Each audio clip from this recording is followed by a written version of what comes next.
WPI. Chennai super Kings వాళ్ళ match గెలిచారు final గా. గెలుపు నమోదు చేసుకున్న తర్వాత మరోసారి ఇక్కడ కోల్కతా నైట్ రైడర్స్ తో ఆడబోతున్నారు.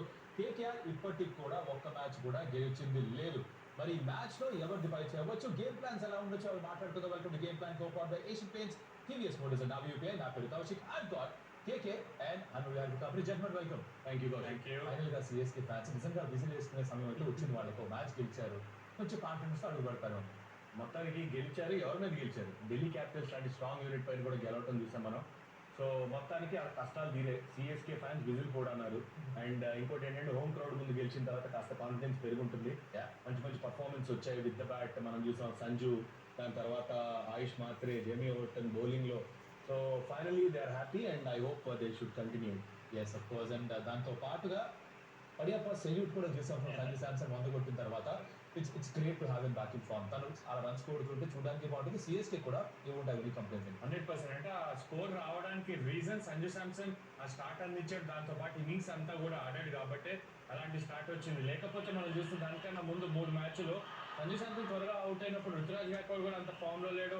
ఆ మిడిల్ ఆర్డర్ మీద ప్రెషర్ అనేది బిల్డ్ అయింది. కానీ సంజు ఇలాంటి బ్యాటింగ్ ఆడితే మాత్రం ఏ టీం అయినా కూడా ఆపడం చాలా కష్టం. ఏ బౌలర్ అయినా ఆపడం కష్టం. అలాంటి ఫామ్లో ఉన్నాడు.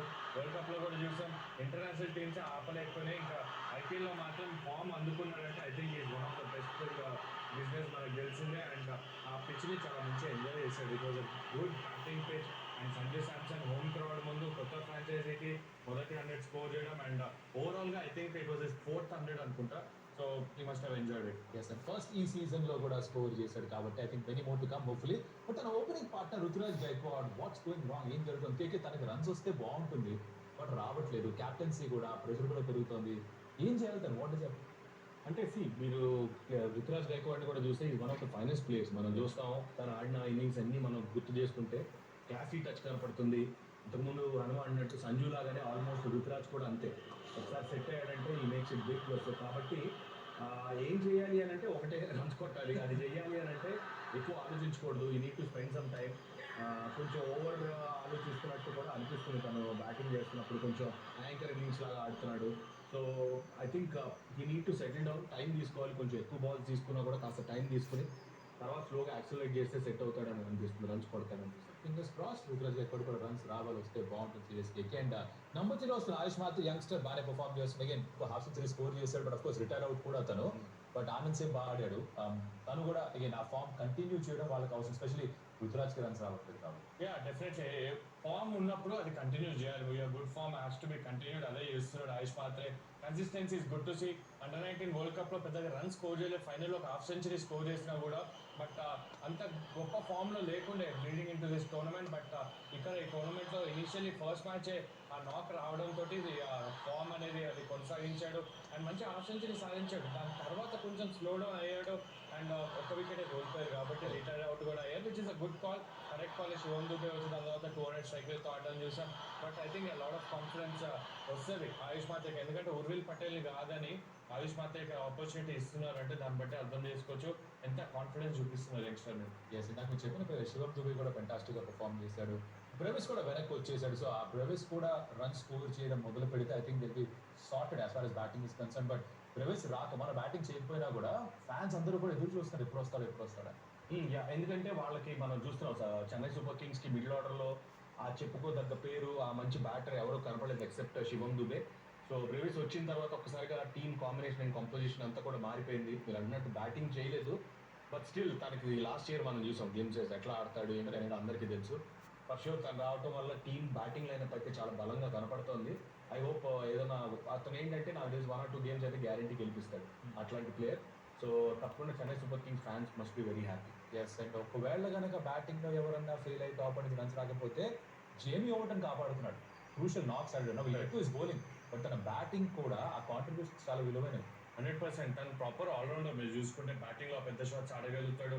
బౌలింగ్లో కూడా పేస్ జనరేట్ చేయగలుగుతాడు మిడిల్ ఓవర్స్లో. కాబట్టి I think Jamie Overton CSK టీంలో ఏదైతే ఆ పిల్లర్ అంటారు కదా కరెక్ట్ ఆ స్పాట్లో వచ్చి బ్యాటింగ్ బౌలింగ్ రెండు కూడా ఫిల్ చేయగలుగుతాడు. అండ్ చాలా మంచి నాక్స్ ఆడాడు. ఓడిపోయినా కూడా మీరు చూసుకుంటే వర్సెస్ ఆర్ఆర్ ఆ నాక్ ఆడటం చేశాము. Even I think versus RCB కూడా ఒక డీసెంట్ నాక్ ఆడాడు. So I think Jamie Overton ఈ సీజన్లో సిఎస్కే కంబ్యాక్ సూపర్ కింగ్స్ అని ఒక పేరు ఉంది, ఒక కంబ్యాక్ చేశారు ఒక విన్ తోటి. ఇంకా ముందు టోర్నమెంట్ లో కూడా Jamie Overton role will be very important. Yes and Mahendra Singh Dhoni వెనక్కి వస్తారు ఎదురు చూస్తున్నారు ఫ్యాన్స్ అందరూ కూడా. తను వస్తే ఎక్కడ ఆడతారు అనే క్వశ్చన్ కూడా, ఎలాంటి రోల్ ఉంటుంది అనుకునే క్వశ్చన్ కూడా. But I think fans point of వ్యూలో వాళ్ళు ఎప్పుడు వస్తే అప్పుడు కళ్ళకద్దుగా మహాప్రసాదం అంటుంటారు. అంతే, నెంబర్ 7 లోనే రావాలి జెర్సీ నెంబర్. అంతకు మించి ఇంకా వేరే ఆలోచన ఏం లేదు. ఎందుకంటే మనం ఓవర్ పీరియడ్ ఆఫ్ టైం తన ఫినిషర్ గానే చూసాం ఇయర్స్ గా. అప్ ద ఆర్డర్ రావాలి, తక్కువ బాల్స్ ఆడుతున్నాడు, ఇవన్నీ పక్కన పెట్టి ఫస్ట్ ఆఫ్ ఆల్ ఆడటం ఇంపార్టెంట్. అది జరిగింది అని అంటే ఫ్యాన్స్ కి పండుగ. సో నన్ను అడిగితే ఆ ఫినిషర్ రోల్ ప్లే చేస్తే బాగుంటుంది. ఫేసర్ రోల్ అంటారు కేకే. కొంతమంది ఫ్యాన్స్ అంటే పవర్ ప్లేలో వస్తే బాగుంటుంది కదా అని కూడా అంటున్నారు చాలా మంది. మరి చూద్దాం వెళ్ళి టు బిగ్ మ్యాన్ ఏం చేస్తారో. Let's speak about KKR. Vihari ఇది కొంచెం ఇబ్బందికరంగా మారుతుంది వాళ్ళ పరిస్థితి. Now it's time with have to get wins, లేకపోతే టోర్నమెంట్ చేజారిపోయినట్టే. What you have to do? Last match గెలవాల్సిన మ్యాచ్ కావచ్చు. మీరు చూసుకుంటే ఆ సిచ్యువేషన్ ఎలా అయితే ఉండేదో, LSG they were out of the match. ఒక సిచ్యువేషన్ లో they had only 7 or 8% to win 16th over తర్వాత. అక్కడ నిపుల్ చౌదరి ఏదైతే నాక్ ఆడాడో తీసుకెళ్ళిపోయారు గేమ్ కేకేఆర్ చేతిలో నుంచి. బట్ ఆ కేకేఆర్ వాళ్ళు బిలీవ్ చేయాలి. All they have to do is believe. కానీ వాళ్ళ బ్యాటర్స్ ఫామ్ కనుక చూసుకుంటే ఫినాలెన్ స్టార్టింగ్ లో బాగానే ఆడాడు, 2 మ్యాచ్ల తర్వాత ఫెయిల్ అయ్యాడు. అజింక్య రహానే డీసెంట్ టచ్ లో కనిపిస్తున్నాడు. Angkrish Raghuvanshi is the batter, prime form లో ఉన్నాడు. రింకు సింగ్ ఫామ్ లో లేకపోవడం, ఆ మిడిల్ ఆర్డర్ లో స్ట్రగుల్స్ అనేది మనకు కనిపిస్తుంది. కెమెరన్ గ్రీన్ డీసెంట్ టచ్ లో వచ్చాడు లాస్ట్ గేమ్. రోమన్ పాల్ తో పాటు ఆ పార్ట్నర్షిప్ చేయడం చూసాము. అండ్ బౌలింగ్ లో వాళ్ళకి పెద్ద ప్లస్ ఏంటంటే ఇప్పుడు అతిషా పత్రానా ఫిట్ అయ్యి ఎన్ఓసి ఇచ్చారని అక్కడ న్యూస్ వస్తుంది. కాబట్టి తను రిటర్న్ వస్తే ఒకవేళ బౌలింగ్ ఫిట్నెస్ ఎంత ఉంది అని మనం ఒకసారి చూడాలి. మ్యాచ్ ఫిట్నెస్ ఎంత ఉందో ఏదైనా కానీ. ఇప్పుడు ఏది వచ్చినా ఇందాక ధోని ఏదైతే అన్నారో మహాప్రసాదం అని, ఇప్పుడు పత్రానా కూడా అలానే అనిపిస్తారు కేకేఆర్కి. గతంలో సిఎస్కే ఆడాడు, ఆ గ్రౌండ్ అనుభవం కూడా ఉంది, ఆపోజిషన్ కూడా తెలుసు. ఐ థింక్ ఈ add value definitely Pathirana return. Get Pathirana, but value add చేసే ఇప్పుడు రహానే కూడా. ఎందుకంటే not just fact that captain runs score చేశారు, కానీ సిఎస్కే దగ్గర ఆడున్నాడు. సో ఈ వెన్యూ కూడా కొంచెం తెలుసు, అపోజిషన్ కూడా తెలుసు, వాళ్ళు ఎలా ఆలోచిస్తారు కూడా కాస్త. అవన్నీ కూడా ఒక ఐడియా ఉంది. ఇంకో విషయం ఏంటంటే ఇప్పుడు బ్యాటింగ్ బ్రహ్మాండంగా ఉంది pitch, Chennai super Kings pitch. And Rahane కూడా పర్ఫెక్ట్ సూట్ అవుతుంది, మంచి బౌన్స్ ఉంది. ఐ థింక్ ఆల్రెడీ ఆడున్నాడు కాబట్టి నాకు తెలిసి వీళ్ళు enjoy playing in this pitch. And consistency చూపిస్తున్నాడు రెగ్యులర్గా. బ్యాటింగ్లో రన్స్ రావటం, హాఫ్ సెంచరీస్ కొట్టడం, అండ్ అగేన్స్ట్ లక్నో కూడా చాలా ఇంపార్టెంట్ నాక్ ఆడటం కూడా చూసాం మనం. So good for him. And కేకేఆర్కి పాపం యాజ్ అ క్యాప్టెన్గా మాత్రం తను స్ట్రగుల్ కొనసాగుతూనే ఉంది. బికాస్ మనం చూసాం రిసోర్సెస్ బౌలింగ్లో ఎక్కడ కనపడట్లేదు.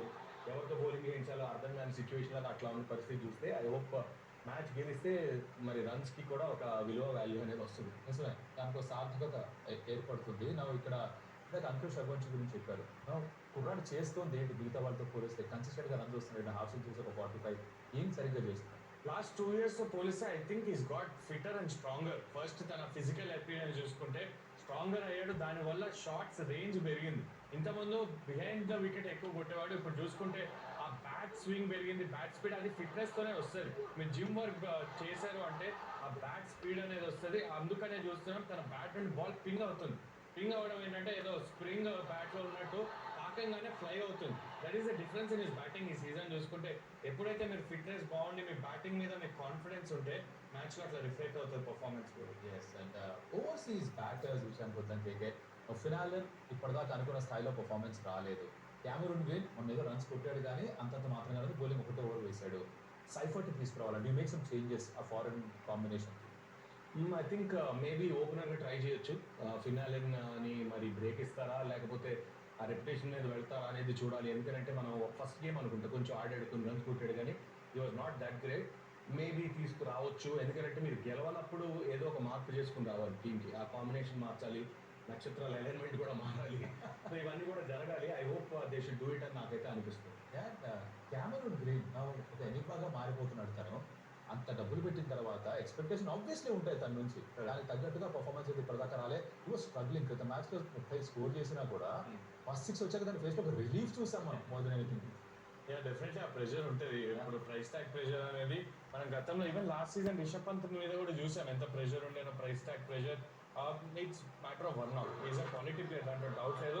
మనకి ప్లస్ ఏంటంటే ఇప్పుడు బౌలింగ్ కూడా చేస్తున్నాడు కాబట్టి ఐ థింక్ ప్రెషర్ అనేది కొంచెం తగ్గుద్ది. బ్యాటింగ్లో రన్ స్కోర్ చేయకపోయినా కూడా ఇది అన్ఫార్చునేట్ డిస్మిస్ అనేది ఏం చేయలేదు దానికి. సో 1 out డిస్మిసల్ అట్లా అట్లా కూడా అయింది. ఇదేమో బాల్ మంచి బాల్ పడింది. ఆ రెయిన్ ఎఫెక్టెడ్ గేమ్ అక్కడ మ్యాచ్ జరిగినప్పుడు అక్కడ టాస్ గెలిచి బ్యాటింగ్ చేసి ఒక రకంగా కెమెరాని బలి చేశారు అక్కడ రహానే. అంత మూవ్ అయింది ball. But I don't think is still early on in the tournament. వాళ్ళు కంబ్యాక్ చేసే ఆపర్చునిటీ ఉంది. కెమెరాన్ గ్రీన్ కూడా ఆపర్చునిటీ ఉంది. అండ్ చేపాక్ వికెట్ అద్భుతంగా ఉంది. అది ఫినాలిన్కైనా కెమెరాన్ గ్రీన్ కైనా పర్ఫెక్ట్గా సెట్ అవుతుంది కాబట్టి ఐఎమ్ ఎక్స్పెక్టింగ్ 5 ఓవర్స్ ఉంది. 5 ఓవర్స్ కావాలి. అండ్ 5 ఓవర్స్ అందించి ఇంకొక బ్యాటర్ కేకేఆర్కి వాళ్ళ వైస్ కెప్టెన్ రింకు సింగ్ తను కూడా అంత గొప్ప ఫామ్లో లేకపోవడం ఖచ్చితంగా ఒక సోర్స్ ఆఫ్ కన్సర్న్ గానే మారుతుంది వాళ్ళకి. నిజంగానే అంటే రింకు సింగ్ ఉన్న రెప్యుటేషన్ కి ఫర్ షూర్ తన నుంచి అయితే రన్స్ కావాలి. లాస్ట్ గేమ్ లో కూడా చూసాం అప్ ద ఆర్డర్ వచ్చాడు బట్ స్టిల్ ఇంకా is not getting those runs.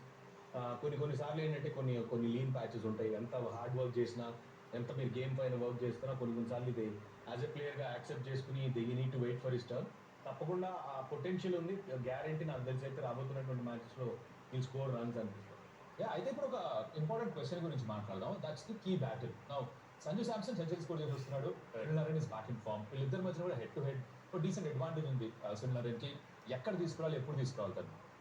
Maybe partner చేయొచ్చు అక్కడ. ఒకవేళ Sanju Samson if he gets going first 3-4 ఓవర్స్లో పార్ట్నర్ తీసుకురావాలి సునీల్ నారాయణ. కానీ సునీల్ నారాయణ లాస్ట్ మ్యాచ్ ఫామ్లోకి వచ్చాడు నిజమే, కానీ ఆ పిచ్ కొంచెం గ్రిప్ అయింది.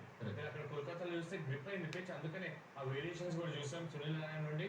గతంలో అవుట్ చేసి ఉండొచ్చు కానీ చేపాక్ వికెట్, ఒకవేళ పాత చేపాక్ వికెట్ అయితే సునీల్ నారాయణకి ఎడ్జ్ ఉందని చెప్తాను. కానీ ఈ పిచ్ ఎట్లయితే ఉందో సంజు శాంసన్ లాస్ట్ మ్యాచ్ 100 కొట్టున్నాడు కాబట్టి కొంచెం సంజు శాంసన్ ఫేవర్ చేస్తాను. ఓకే కేకే క్విక్ గా మరి ఇప్పుడు on the spot CSK KKR కింద గెలుపులేదు. సిఎస్కే మ్యాచ్ గెలిచారు. ఎవరిది పరీక్ష ఈ మ్యాచ్ లో? లైక్ రిజల్ట్స్ని బట్టి చూస్తే కరెంట్ ఫామ్ బట్టి చూస్తే I think CSK will take this game. Interesting. Bottom of the points table ఉన్న టీమ్స్ వీళ్ళు, బట్ ఆఫ్ కోర్స్ బోల్డ్ అంతా ఎక్స్పీరియన్స్ ఉన్న టీమ్స్ వీళ్ళు. చూద్దాం ఏం చేద్దాం. Thank you so much Vihari for joining here. CSK and KKR మీరు ఎవరి కోసం చేర్ చేస్తున్నారో చేర్ చేస్తూ ఉండండి. హోప్ఫుల్లీ దే విన్ అండ్ మీ అందరూ హ్యాపీగా ఉండాలని కోరుకుంటున్నాను. ప్రస్తుతానికి అయితే ఇంకే సంగతి గేమ్ కాదు, మరో గేమ్ మళ్ళీ కలుస్తాం. అప్పటిదాకా ఐపీఎల్ ఎంజాయ్ చేస్తుండండి. Bye. Game Plan, co-powered by Asian Paints.